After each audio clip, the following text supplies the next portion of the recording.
Okay. Can we start with the Mangalacharan, Mataji? You can start the Ritu Mataji. Can you please do the Mangalacharan? Yeah.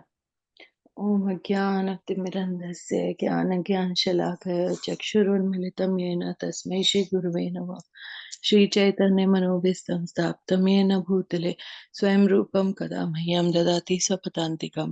वन्देऽहं श्रीगुरुश्रीयुतपदकमलं श्रीगुरून् वैष्णवंश्च श्रीरूपं साग्रजातं सहगणरघुनाथविन्तं तं सजीवं साद्वैतं सावधूतं परिजनसहितं कृष्णचैतन्य श्रीविशाखाविन्ताश्च हे कृष्ण करुणा सिंधु दीन बंधु जगतपते गोपेश गोपिका कांता राधा कांता नमस्तुते तप्त कांचन गौरंगी राधे वृंदावनेश्वरी वृषभानुसुते देवी प्रणमामि हरिप्रिय वंशकल्पतरुभ्यश्च कृपा सिंधु एव च पतितानां पावनेभ्यो वैष्णवेभ्यो नमो नमः। जय श्री कृष्ण चैतन्य प्रभु नित्यानंद श्री अद्वैत गदाधर शिवसादि गौर भक्त वृंदा हरे Krishna Krishna Krishna Hare Hare Hare Rama Ram Ram Hare Hare. Hare Krishna. Thank you very much, Ritu Mataji, for the wonderful Mangalacharan recital. Hare Krishna, Panchali Mataji. Please accept our humble obeisances on behalf of everybody who have joined the group and are about to join. Mataji, we are reading the Srimad Bhagavatam, and we are now on Canto 2, Chapter 1, and the text for today is text 4. So Mataji, I'll hand over to you. You can ask us to read the text translation purport if you think you would like us to do. Hare Krishna. Thank you, Mataji. Thank you very much. Please accept my humble obeisances, all of you. Thank you again for giving me the opportunity to do service to Srimad Bhagavatam and to all of you.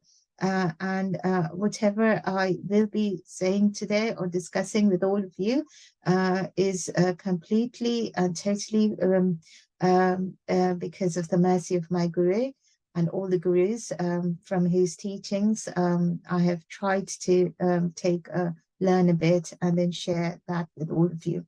So I seek all your blessings in before I start discussing about this verse. Should I make any mistakes, please do correct me. So we are doing Srimad Bhagavatam 2.1.4. I will try to read a little bit and then hopefully someone else can also read the purport with me. So let me just start sharing my screen.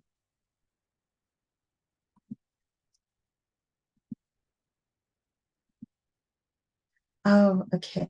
Okay, Mataji, I'll just read. I don't have the screen sharing rights, but I can just read it. Oh, have I got it? Okay, so that's our shloka for today. Om Namo Bhagavate Vasudevaya, Om Namo Bhagavate Vasudevaya, Om Namo Bhagavate Vasudevaya, Narayanam Namaskritam Naram Chaiva Naruttamam Devim Saraswatim Vyasim Tato Jayamudire Tatmashapashya Bhadreshu Nityam Bhagavata Sevaya Bhagavati Uttamashloke Bhakti Bhavati Naishtaki.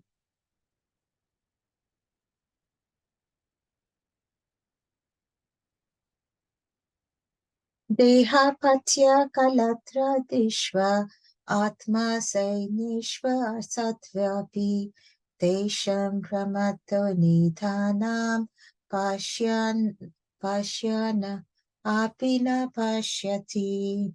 Translation by Srila Prabhupada Ki Jai. Persons devoid of Atma Tatya do not inquire into the problems of life, being too attached to the fallible soldiers like the body, children, and wife. Although sufficiently experienced, they still do not see their inevitable destruction. Hare Krishna. Would anyone want to read the purport? or I can continue. I can help, Mataji. Yes, Mataji, would you like to read a bit, please? Purport by Srila Prabhupada ki Jai. This material world is called the world of death. Every living being, beginning from Brahma, whose duration of life is some thousands of millions of years, down to the germs who live for a few seconds only, is struggling for existence. Therefore, this life is sort of fight with material nature, which imposes death upon all. In the human form of life, a living being is competent enough to come to an understanding of this great struggle for existence. But being too attached to family members, society, country, etc., he wants to win over the invincible material nature by the aid of bodily strength, children, wife, relatives, etc. Although he is sufficiently experienced in the matter of dint of past experience and previous examples of his deceased predecessors, he does not see that the so-called fighting soldiers, like the children, relatives, society members, and countrymen, are all fallible in the great struggle. One should examine the fact that his father or his father's father has already died, and that he himself is therefore also sure to die. And similarly, his children, who are the would-be fathers of their children, will also die in due course. No one will survive in this struggle with material nature. This history of human society definitely proves it. Yet, the foolish people still suggest that in the future they will be able to live perpetually with the help of material science. This poor fund of knowledge exhibited by human society is certainly misleading, and it is all due to ignoring the constitution of the living soul. This material world exists only as a dream due to our attachment to it. Otherwise, the living soul is always different from the material nature. The great ocean of material nature is tossing with the waves of time, and the so-called living conditions are all sometimes like foaming bubbles, which appear before us as bodily self, wife, countrymen, etc. Due to a lack of knowledge of self, we become victimized by the force of ignorance and thus spoil the valuable energy of human life in a vain search after permanent living conditions which are impossible in this material world. Our friends, relatives, and so-called wives and children are not only fallible, but also bewildered by the outward glamour of material existence. As such, they cannot save us. Still, we think that we are safe within the orbit of family, society, or country. The whole materialistic advancement of human civilization is like the decoration of a dead body. Everyone is a dead body flapping only for a few days, and yet all the energy of the human life is being wasted in the decoration of this dead body. Sukadeva Goswami is pointing out the duty of human being after showing the actual position of the bewildered human activities. Persons who are devoid of knowledge of Atma Tattva are misguided, but those who are devotees of the Lord and have perfect realization of transcendental knowledge are not bewildered. Hare Krishna. Over to you. Hare Krishna. Thank you.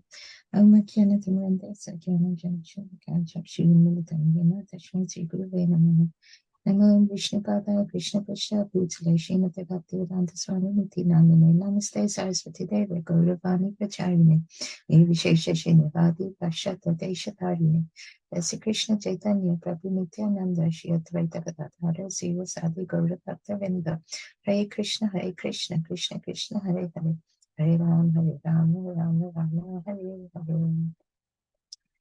Thank you once again, Mataji.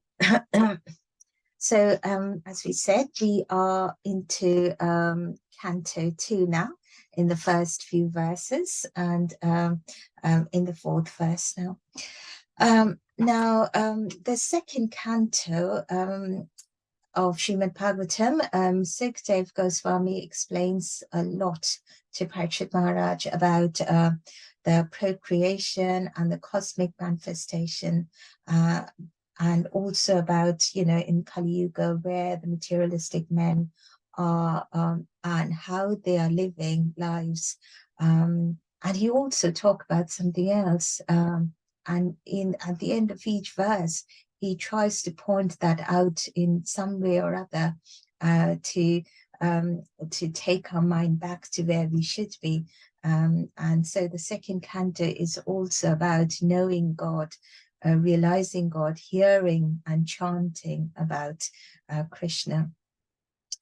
Once Srila Prabhupada was with his disciples, and they had just finished a session on chanting and the Hare Krishna Maha Mantra for a long time. And then Srila Prabhupada asked his disciples, so you've been chanting for a while. What do you feel when you chant the Hare Krishna Mantra? So he got quite a few answers from various disciples. Some said, I feel rejuvenated. Some said, I feel very inspired. Some said, we have to wake up so early in the morning, but as soon as we start the chanting, we forget that it's very early in the morning and we feel very energetic. So there were various answers, and some said, our whole day goes very well because we start with Krishna's name. So there was various answers, and then one of the disciples said, Prabhupada, when I chant the Hare Krishna mantra, I actually feel Radha and Krishna with me. And Prabhupada said, yes, that's the correct answer. Okay, so you can feel whatever you want to feel like, and it is guaranteed that when you chant the name of the Lord, or when you hear the name of the Lord, you will feel good. But what you actually have to feel is that Krishna, Radha and Krishna is always with you, that they are with you when you are talking about them, when you are chanting about them, or when you are hearing about them. So with that understanding, we start today's session as well, that as we talk about Krishna, there's Radha and Krishna as well, listening to us and with us as we speak, as we discuss about them, and hopefully guiding us in whatever we talk about them. So Parikshit Maharaj, Sukdev Goswami talks a lot, talks about, God consciousness and realizing the absolute truth. And he will be talking about the same in this canto. Because it is Kali Yuga, at the end of Canto 1, and this is just a quick recap, as at the end of Canto 1, throughout Canto 1, we have seen how through various examples, we've seen, people have fallen and then people have been rescued because of their belief in Krishna, and then how Parikshit Maharaj was cursed in the end, and how, as a pure devotee, he willingly wanted to spend the last 7 days of his life in hearing about Krishna and going back to Godhead, and how various sages from various parts of the universe came to be with Parikshit Maharaj during the last days of his time. And because Parikshit Maharaj was such a great devotee, and because Krishna wanted him back as soon as possible, back with him to Godhead, he sent Sukdev Goswami to be with him, so that Sukdev Goswami could advise Parikshit Maharaj in the last few days. And in the first few verses, we have seen how Sukdev Goswami talks about the materialists or the karmis who reside in the world today, more and more as we progress into Kali Yuga, persons who are completely engrossed in talking about very, very mundane and materialistic things. And their talking and hearing is limited only to this world. And their understanding of everything is limited only to this world. And, you know, not realizing that this is a temporary world. We have seen in the previous verse how Sukhdev Goswami points to Parikshit Maharaj about how such karmis or how such materialistic people are completely engaged in just eating, sleeping, mating, and defending, and nothing beyond that, you know, and how they are completely devoid of Atma Tattva. Now, this is the phrase we came across in the verse yesterday, Atma Tattva. Does anyone remember what the meaning of Atma Tattva is? We came across this in the third verse. Yes, Mataji, knowledge of the soul and matter. Yes, Mataji, thank you very much. So Atma as in the soul, and Tattva, the philosophy, yes? So knowledge and knowing your soul of, you know, who am I? Why am I here? What is my role in this world? You know, what is my true constitutional position? Who is God? What's my relation to God, you know? And most importantly, how can my soul be liberated from being contaminated and held as a prisoner in this material world, and how can it go back to Godhead? So as I've just mentioned, that people in this materialistic world devoid of Atma Tattva, they engage only in eating, sleeping, mating, and defending.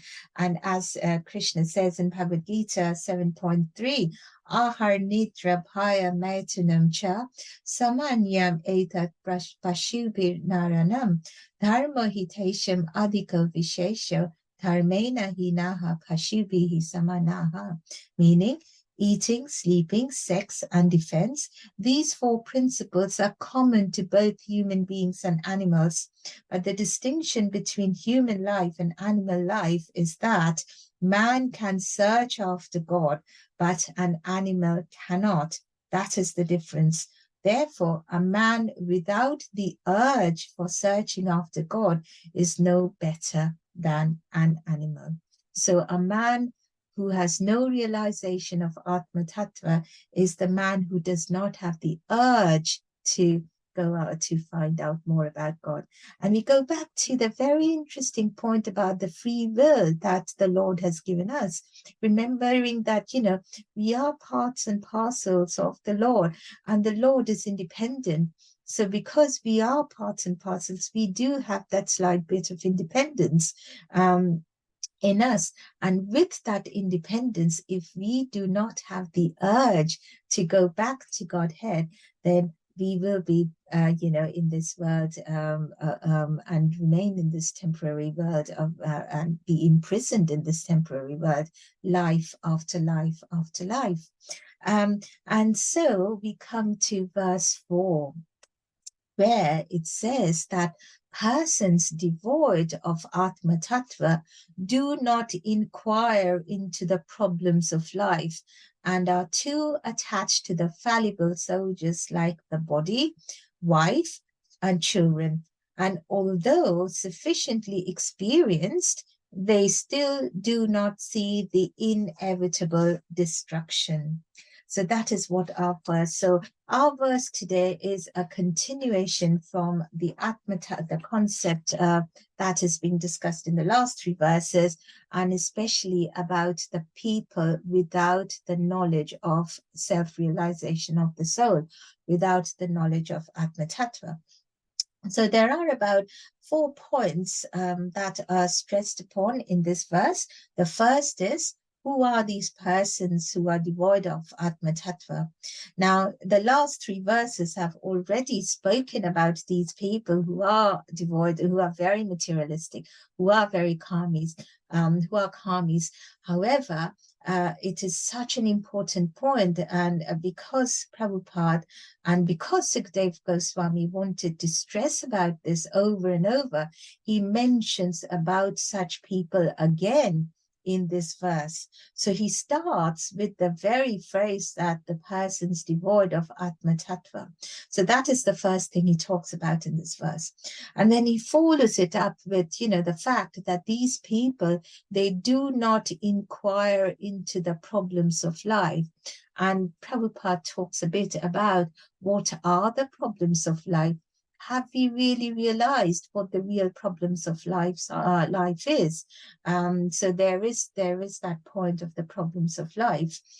And then the verse moves on to talk a little bit about the fallible soldiers we have in our life, and giving examples of our family, of our wives and husbands and children and people and society who we think are our soldiers.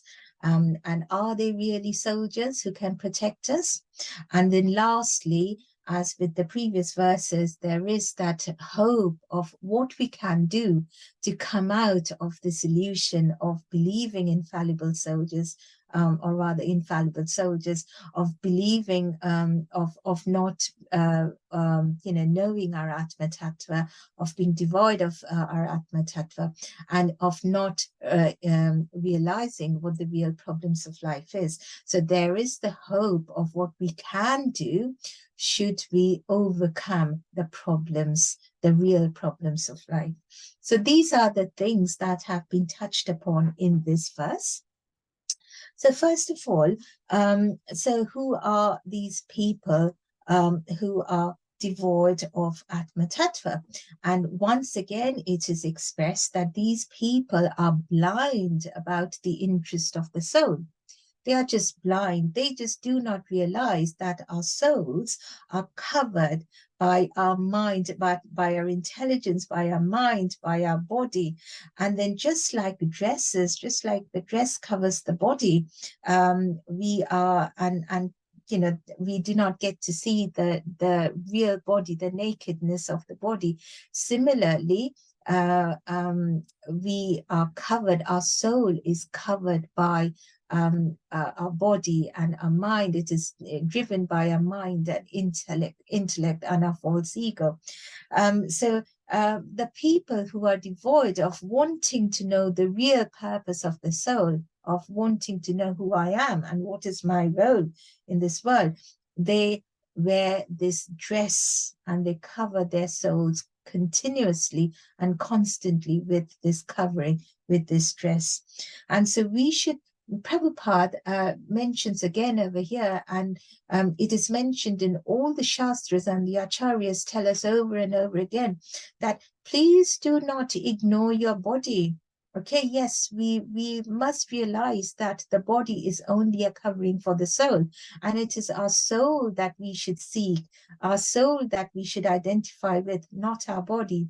But at the same time, we might never forget that the soul resides in the body, and the Paramatma resides in the body next to the soul. So the soul, so our body is also a temple.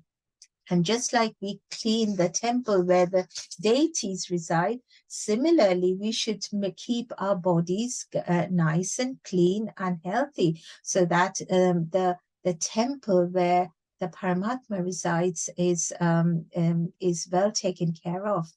But what the problem is that people take too much attraction or gives too much attention to their bodies. And who are these people? The people who do not realize the importance of the soul, and they end up being too much attached just to the covering, just to the dress, just to the body. So once Prabhupada's disciple, His Holiness Tamal Krishna Maharaj, he fell ill. He didn't take care of his body. He fell ill, and he went to the hospital. He had to be in the hospital for a while. And Prabhupada went to see him. And he was sitting, Prabhupada, with his, very no smile, very poker-faced. He was sitting over there, and he told Tamal Krishna Maharaj, I saw a dream yesterday. And in the dream, I saw all the acharyas, the previous gurus, they all came and they were all talking to me and they were asking me about my disciples. And I told them the truth, that they eat whatever they want to. They don't take, listen to me, that, that they shouldn't be eating spicy food. They are in India, it's different to the food they are used to. So I told them, that sometimes they just do not listen to me. And Tamal Krishna Maharaj, with his face down, he was listening to Prabhupada. And then he said, so Prabhupada, you complained about all of us to all the gurus, all the acharyas? And Prabhupada said, yes, because that's exactly what I had to do. So Tamal Krishna Maharaj was quiet. And then Prabhupada said, but you know what? After I complained, I said one thing to them. I said, my disciples love me very much, and they would do anything for me. And then the Guru said, that's okay. You don't have to say anything else. They can all come back to Godhead.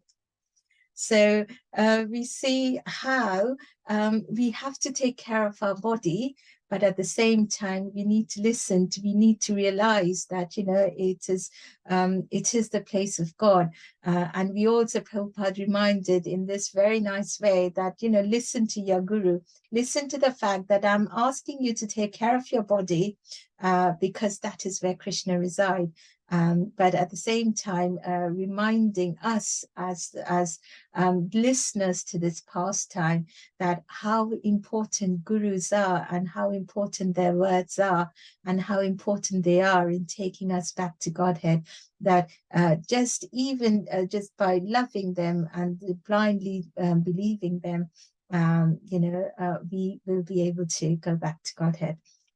So I thought, that's a very nice thing to talk about, the body and the importance of body. However, we are talking about the people devoid of Atma Tattva, the people who are devoid of understanding of the importance of the soul as well as the body, and the fact that the soul is way, way more important than the body.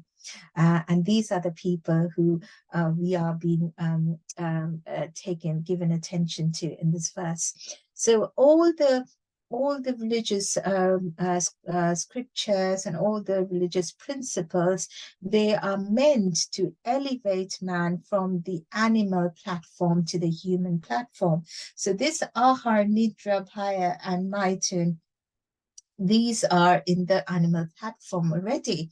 But as human beings, we have to realize, we have to know ourselves, and we have to elevate ourselves from this animal kingdom, and that is what the Shastras advise us to do, to create this, to have this urge of God consciousness in us, and not to waste this opportunity, because this is as we are reminded that this is this human life is durlabha manava janma, as Bhaktivinoda Thakur says in one of his songs. It really is durlabha manava janma. We mustn't really ignore the fact just how rare this human body is. And we really shouldn't waste it in just being a materialistic and forgetting to be a person who is aware of Atma Tattva, and not be devoid of Atma Tattva. So that's the first part of the verse. And then the next part deals with these people who are devoid of Atma Tattva, how they mistakenly or how they identify the problems of life as. So people being in this world, we always talk about, how is your day? We ask each other, how is your day?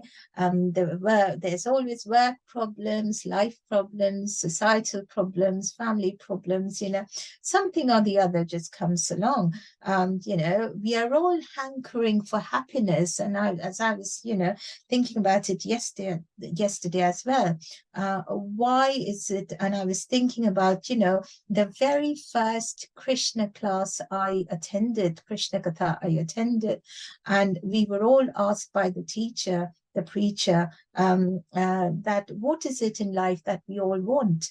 And every single person said happiness.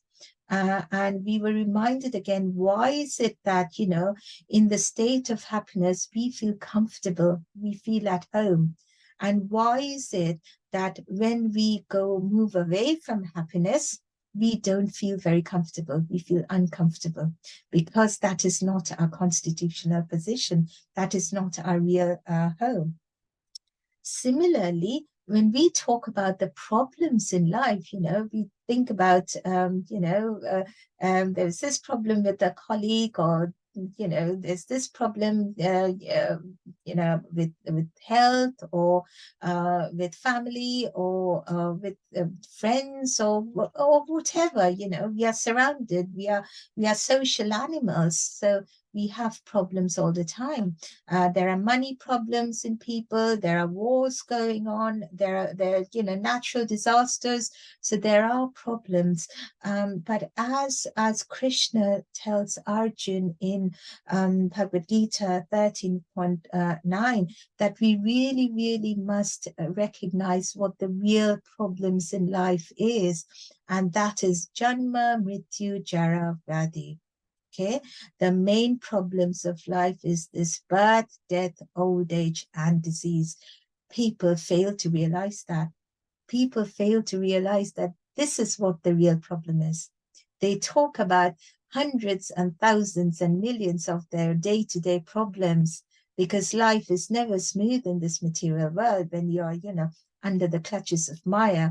But what they fail to realize is that the problems that they are talking about and they are identifying as problems are temporary problems, are only related to the immediate, and are only related to this life. And unless and until they recognize that the bigger problem is their birth, the death, the diseases, and old age, they will continue to come in this dukkhalayam asasvatam. This is a life of dukkhalayam. It's a life of misery. This material world is full of misery, and that is what people devoid of Atma Tattva fail to realize. They fail to realize that this is what the real problem is. And even the smallest of insects who live for a few seconds, to Brahma, Lord Brahma, every single person is under these problems. We're all struggling for existence.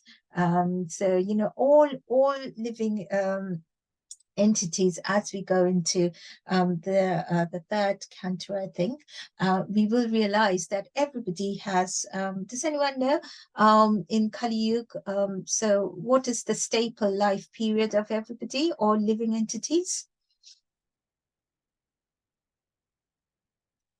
It's 100 years, isn't it? So we've heard that, human beings can, that's what our lifespan is, average lifespan is, but we also have been realized from the Shastras that it is 100 years for every single living entity. The only difference is that time in the human world is different to time in the world of Brahma, and time to an insect. So to an insect that only lives for a few seconds in human time, to that insect, they might have lived for 100 years already, because those few seconds to us is probably the 100 years for that insect. And 100 years for Lord Brahma is billions and trillions of years in human time. So that 100 years has been stipulated, and problems and struggles in life will come to all of us, irrespective of whether we can walk and talk, or a living animal, or whether we are a tree which goes through, you know, from birth to, which goes through the stages, 6 stages of life as well. You know, whether it's growth and then remaining, fructifying, and then, you know, dying at the end. So nobody is without these main problems, and that is what we really have to understand, because life is a struggle otherwise, and we will continue to come in this repeated birth and death, as Lord Shankaracharya says. Does anyone remember what Lord Shankaracharya said in his very famous Bhajagovindam song about repeated birth and death? Mataji, is it Muda Made? Yes, Mataji, that as well as he also says Punarapi Jananam, Punarapi Maranam, okay, Punarapi Janani Jathari Saranam, Iha Samsare Bahudushtare Kripa Pare Pahi Murare. Murare is the Lord, or he is just appealing to the Lord that, you know, born again, death again, birth again, and staying again in the mother's womb, born again. It is hard to cross this boundless ocean of samsara, or this world, this life. So, O Murari, O Krishna, please redeem me through your mercy, and by your causeless mercy, please protect me. And that is what we should be praying for, that these, O Lord, O Murari, O Krishna, I have identified that these are the real problems in life. And I do not want to go through this Punarapi Jananam, Punarapi Maranam. I do not want this repeated birth and death. So please, by your causeless mercy, please help me and help me stop this. So people do not realize this danger that they are in by continuing to be oblivious of God consciousness and the real purpose of life. And people laugh about, you know, I've come across people who laugh about, you know, having to suffer in their later lives. You know, they would say, oh, but I'm living a fantastic life now, I have no worries. I have money, or I have, you know, family, friends, I have everything, I am not suffering. And if I'm doing any wrong, then, you know, the effects of karma would come to me in my following life. I mean, I don't have to worry. And in my following life, I wouldn't even know who I am. That will be a completely different life, and I would not even remember. But then, where is the guarantee that the effect of karma, the reactions of your karma, will not be instant? The workings of karma are so intricate, are so, they are within, they are beyond our understanding. You can get the results of karma immediately, or you may not know, you know, what you have done in the past, and something might happen to you now, or you may get the results in your next life. But then again, as Krishna says, that I am the person, in Bhagavad Gita, he says that I am the person who makes the living entities remember things or forget things. So how can we be confident that Krishna will not make us remember some of the things? Because it isn't unheard of that there are people who remember parts of their past life. So we mustn't be so complacent and so blasé about the fact that, you know, whatever we are doing, we can do that, because, you know, no one is going to take care of that. You know, I'm going to forget everything, and I'm not going to have any problems this life, so I can live my life without having to resort to God consciousness. And, persons who are very, very strongly entrapped by this consciousness of enjoying material life, they accept gurus sometimes who are also attached to this external sense object, and they cannot understand the goal of life. So we return to why we have this whole we are being told about this whole system, whole truth about life through Sukhdev Goswami, who's acting like a guru to Parikshit Maharaj, by Suta Goswami, who's acting like a guru to the sages of Naimisharanya. Okay, and so we are being constantly reminded that the truth about Krishna consciousness can come to us through the real gurus, to the true gurus, and we have to understand that. We have to realize this truth from the rightful person, and not be led by other materialistic people who are only going to lead us to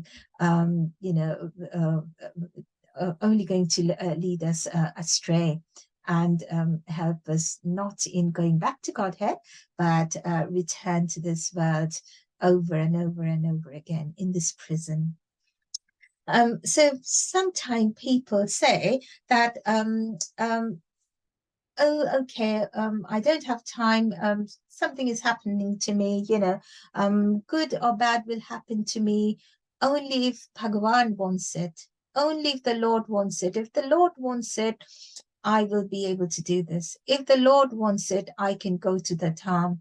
If the Lord wants it, but remember the Damodar Leela. The Lord is always with you. The Lord is has causeless mercy, but we have to have that urge.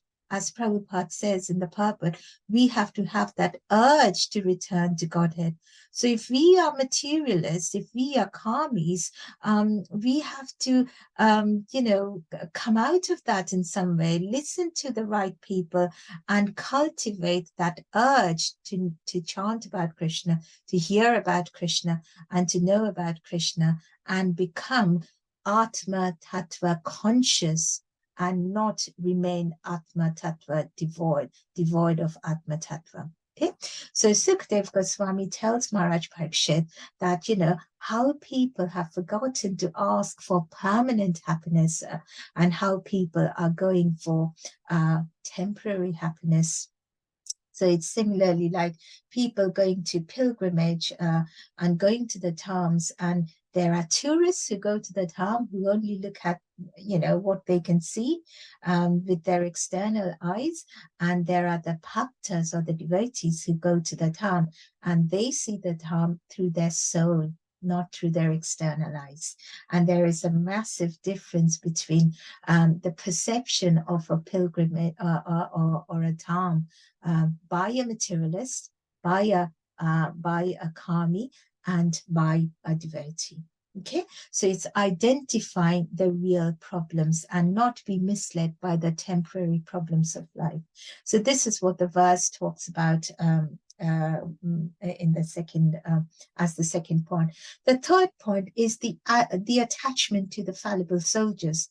So Sukhdev Goswami draws attention to Parikshit Maharaj, how these people who do not inquire about the real problems in life, they think that they have soldiers all around them. And who are their soldiers? The translation mentions children, men and children are their, wife and men and children. But what we mean is all our family members, especially our children, maybe our job, or, society. We think we have this, we are protected by this wall. We have this protective wall around us in the form of our wives or husbands or children or friends or family or wider society. And we think that we are always going to be protected. We are always going to be here, and we are always going to live. Now, our natural propensity is to live. And just as our natural propensity is to be happy, similarly, our natural propensity is to live. And why?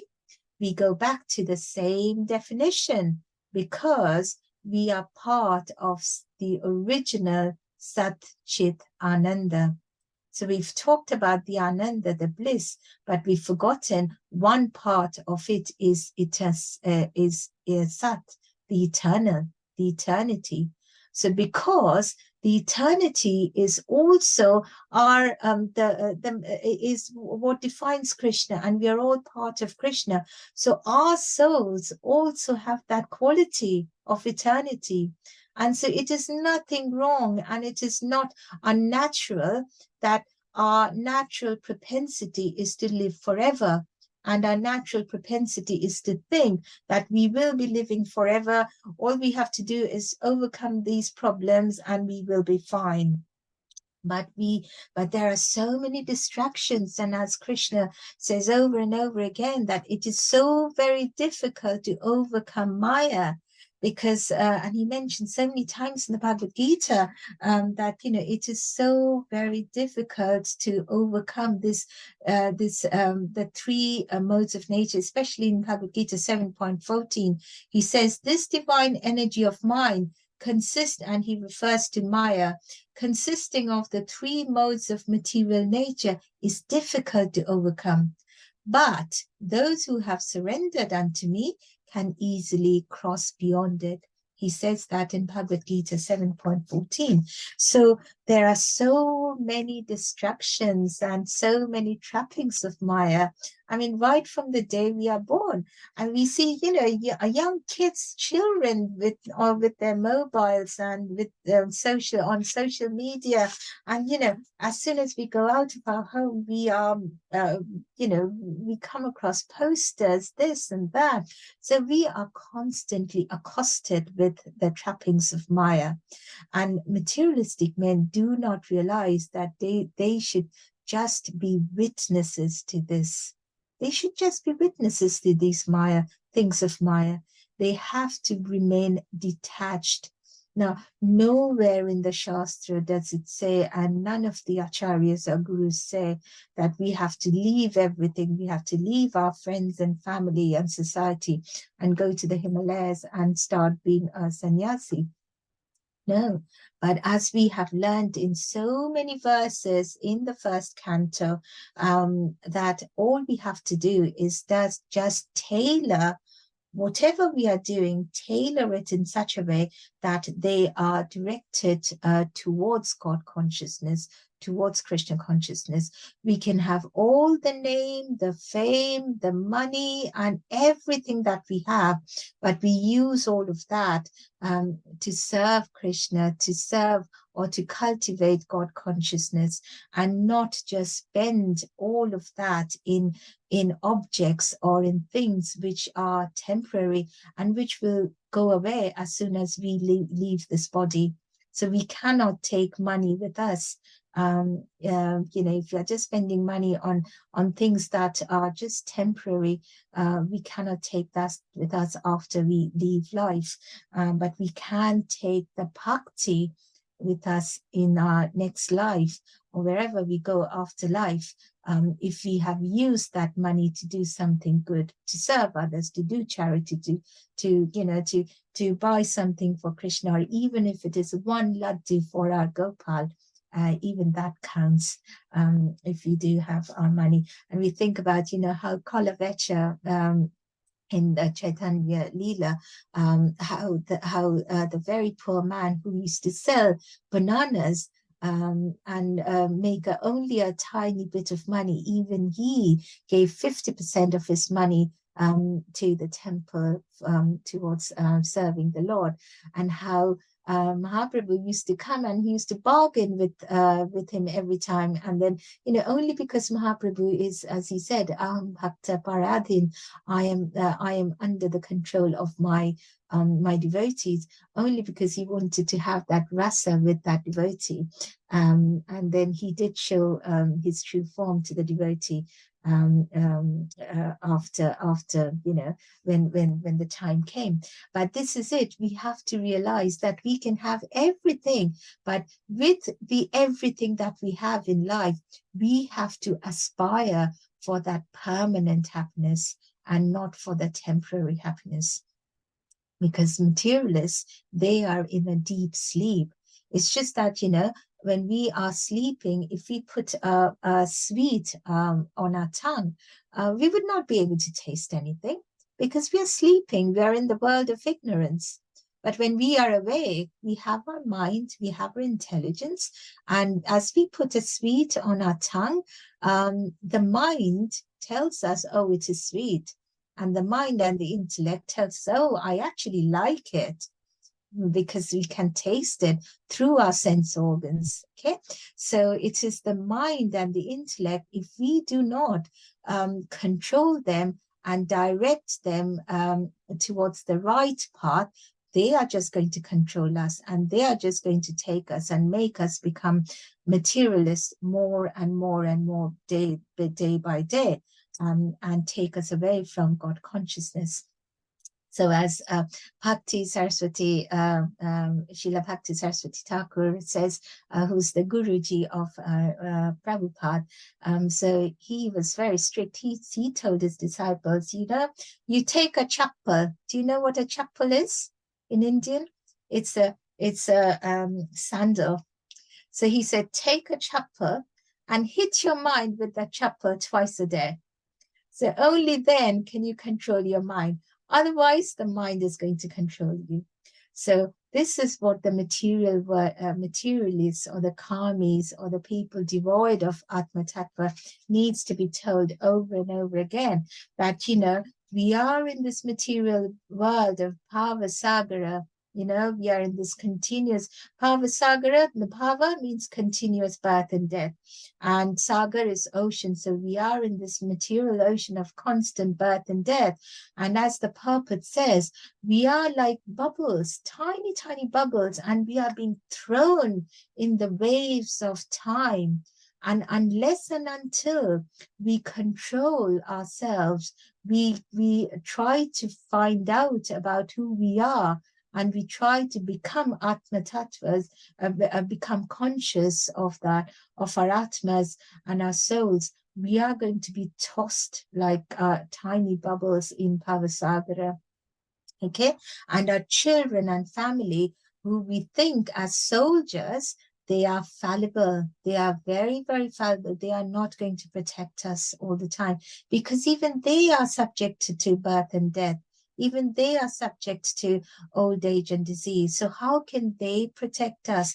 It's like a blind man leading another blind man. It's like, you know, as it says in Srimad Bhagavatam later in Canto 7, 7.5.31, Anta Yathanter Upaniya Manaha, or it's one blind man leading another blind man. So we have to realize how rare this form is. It's like Valmiki Muni. You know, when Narad Muni met Valmiki Muni, he asked Valmiki Muni straight away, because he was Ratnakar, he was the robber Ratnakar at the time. And he asked Valmiki Muni, go back to your family. Your wife and children and the family you're talking about, and for whom you're robbing people, you're doing atrocious things on people, go back to them and ask them, will they bear the consequences of your karma, of the bad things that you are doing? And Valmiki and Ratnakar, robber Ratnakar, went back to his family, and his family said no. His wife and his children said no. What you are doing, that remains with you. It's your duty to feed us, but we are not going to, you know, take the actions to bear the consequences of your karma. Because even if you love your wife and husband and your children or your mother or your father very, very much, okay, not everybody may be like Ratnakar's wife and children. Not everybody may refuse to take the consequences. They may want to take the consequences, but even if they wanted, they won't be able to. Because what you do as an individual, you yourself is responsible for it. And you have to bear the fruits of that action. So even though you are surrounded by loved ones, and even if they want to support you, there might not be the opportunity for them to take that karma for you, because every single living entity has a direct relationship with Krishna, a one-to-one relationship with Krishna. And what that living entity does, the consequences are also direct and one-to-one with what Krishna decides and what will happen to that living entity based on how they have or what actions they have done. So this is the third point of this verse, that, you know, people think that they are infallible, that they are surrounded by people who will protect them, but they are probably not going to be, because everyone is subjected in this material world. Everyone is subjected to the real problems of life: birth, death, old age, and disease. And that is what the Yaksha, remember the Yaksha who asked a lot of questions to Yudhishthira Maharaj towards the end of the Vanaparva, towards the end of the 12 years of exile. And one of the things that the Yaksha asked Yudhishthira Maharaj was that, what surprises you the most in this world? And Yudhishthira Maharaj says that, you know, what surprises me the most is that people are completely aware of the fact that there is death in this world. People see others dying over and over again. We see every, you know, we hear of, you know, people dying every other day or every single day. And despite that, we think we are going to live. We are unable to realize or internalize the fact that, you know, we are not invincible, that we are not immortal. In this material world, nobody is immortal. And that is what Yudhishthira Maharaj told the Yaksha as well, that, you know, people don't realize that. And the verse, the purport ends with the fact that, you know, these material acquisitions, they are all a waste of time. And unless they are used for the right cause and unless they are used to go back to Godhead, we really, really cannot be safe in this world. So what is the solution? What does Prabhupada say? What does Sukdev Goswami say to Parikshit Maharaj? That, you know, what is the solution? And the solution is, as Krishna tells Arjuna in Bhagavad Gita 8.5, that Mam upatya punarjanma dukhalayam ashashvatam napnuvanti mahatmanaha samsiddhim paramam gataha.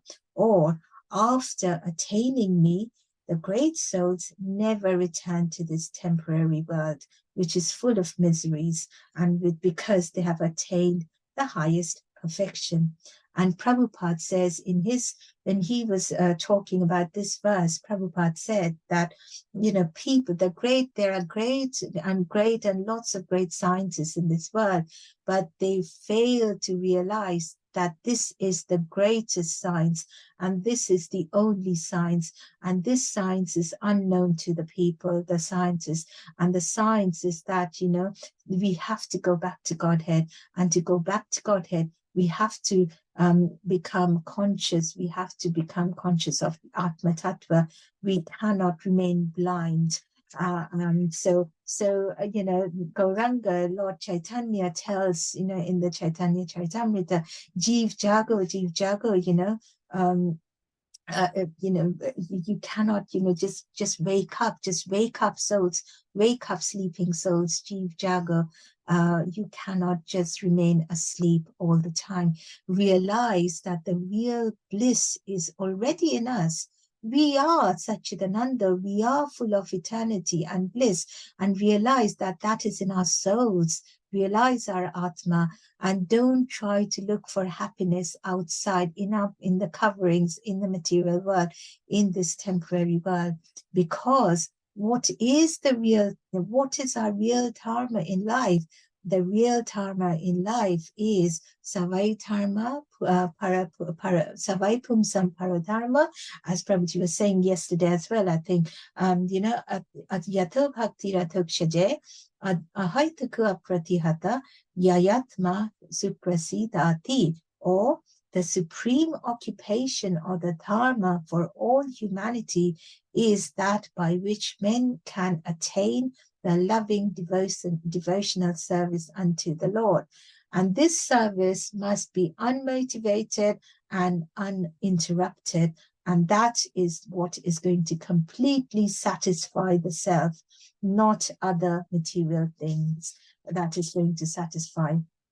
And I'll end, and that is how the purport ends. That, you know, again, wake up, materialists, wake up, you know, karmis. Don't just don't just waste your life. Okay, so I'll end our discussion today by one thing that Prabhupada mentions, which really touched my mind, touched my heart. And Prabhupada was saying to his disciples that, you know, I had nothing. All I had when I went to America was the name of Krishna. I had no money, no people, nothing to give to people to ask me. So all I did was sit for 3, 4, 5 hours a day and just chant the name of Krishna. So we go back to where we started right at the beginning of this session. We have to listen. We have to hear about Krishna, listen about Krishna, talk about Krishna, chant about Krishna. And that is when take Krishna's shelter, and Krishna will definitely protect us. Avashvai Rakshive Krishna. Okay. Thank you very much, Matajis and Prabhujis. So I finish our discussion now. If I have made any mistakes, please do correct me. Hare Krishna Mataji, thank you so much for this wonderful session. As always, you are really enlightening, and you come up with so many stories and examples, and the tattva, since it's Atma Tattva, but your talks are full of tattva as well. We have exhausted our time, but are there any questions or comments?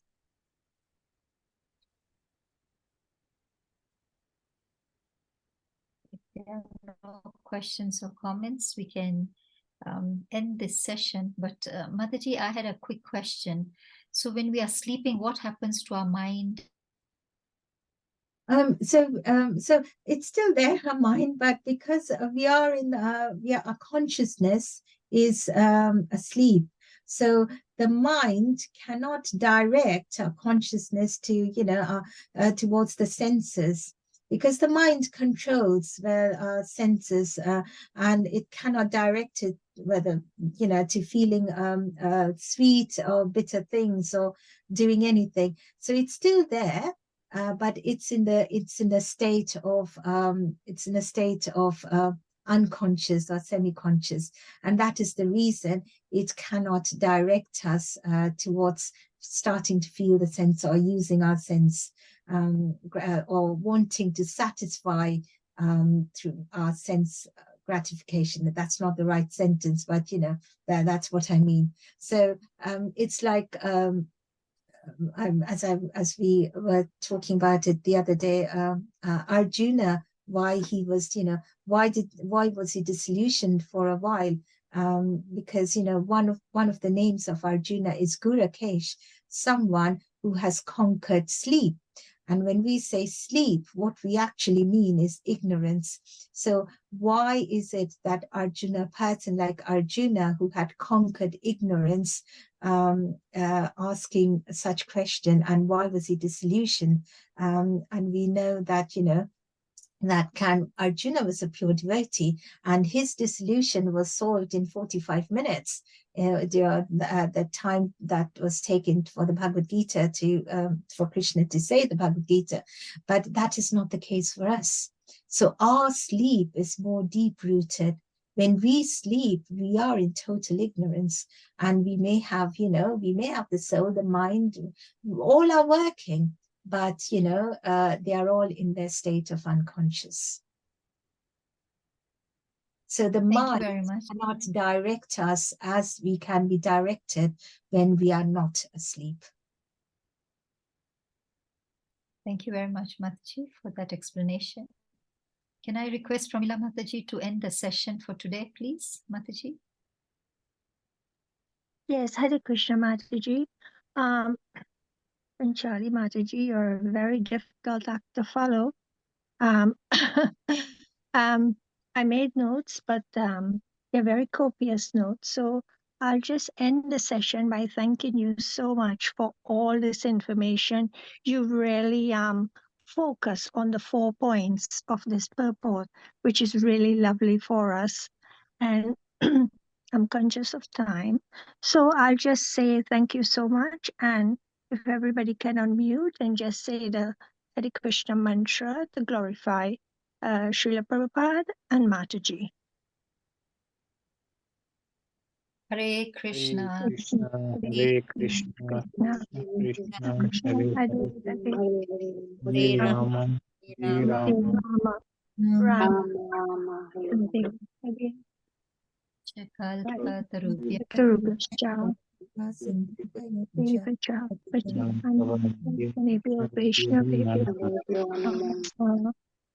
Srila Prabhupada ki Jai. Her Grace Panchali Mataji ki Jai. Thank you, Mataji. Thank you, Premila Mataji and Kritika Mataji and all the Matajis and Prabhujis for again giving me the opportunity to talk about Krishna and serve all of you. Thank you. Hare Krishna. Hare Krishna. Thank you.